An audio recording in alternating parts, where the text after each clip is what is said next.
Alrighty guys, back on my truck today. I did some extensive bit of traveling yesterday in traffic, hot. This thing was getting hot. I had a feeling like a hesitation, not thinking it's fuel related, so I think it's spark. My initial thought is going back to my HEI, what I all did. So I'm going to check, make sure I have 12 volts. If I can duplicate this intermittent problem. If it was like, basically I was driving and it was like, first felt like I just had no power and it was surging. And neutral was fine, it was only under a load, which leads me to ignition. Fuel will sometimes do that too, but my first thought, yeah, make sure I'm getting constant 12 volts when that happens. But I already had a cap and rotor I was going to do on this anyway, so I pulled the coil off. The first thing I see is rust. So that means moisture was getting under this coil.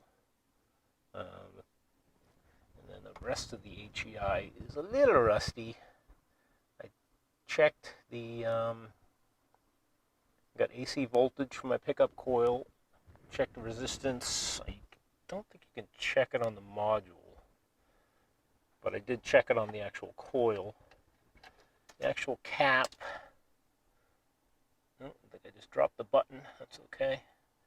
It's getting a little bit of wear, but no arcing. Not seeing any arcing of like a problem. Let's see if I can find that button. I have a new one anyway, but over onto the cap. The cap, got a little bit of wear. But look at the underside. That looks like carbon arcing to me. On the sides here, that's kind of where the weights come out. So it could be just rust, because there's some rust under there. But I found that coils go bad, it looks like rust too. And if we go over to a coil, it does have rust on it. It ohms out fine, both primary and secondary.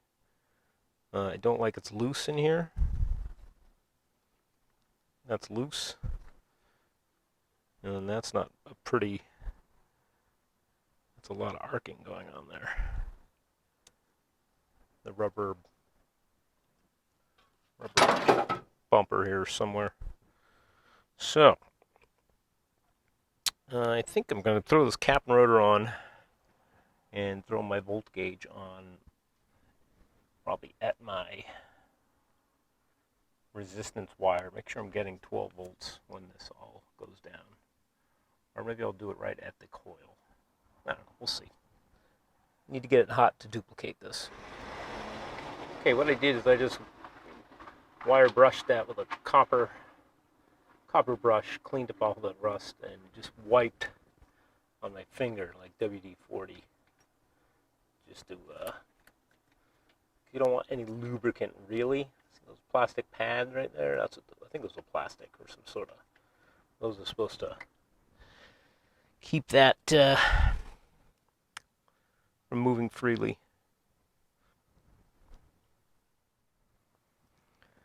And you know what? This is one of the few places I will use WD-40. Water displacement number 40. Because it's not really a good lubricant. PB Blaster. That's a penetrating oil lubricant. I don't know.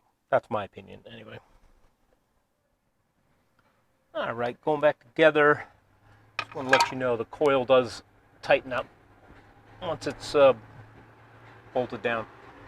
Well, it's a lot cooler today, so this is going to take a lot of time.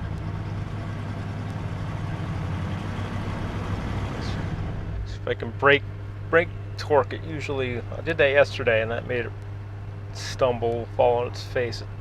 It's tough. The trouble with intermittent problems is that, you know, you got to duplicate it. Is it fuel? Is it ignition? The reason I don't think fuels, I've done everything. I did fuel sender, new sock, tank is clean, new lines and fuel filter, pump is the only thing I didn't do. But I think a pump just either, don't they usually just fail? We'll see. Well, we're going to have to revisit this one. I took it for a good ride. Tried to duplicate anything. But, I'll check the timing on this, too. She's been pinging. I did put some cheap-ass gas in it. So,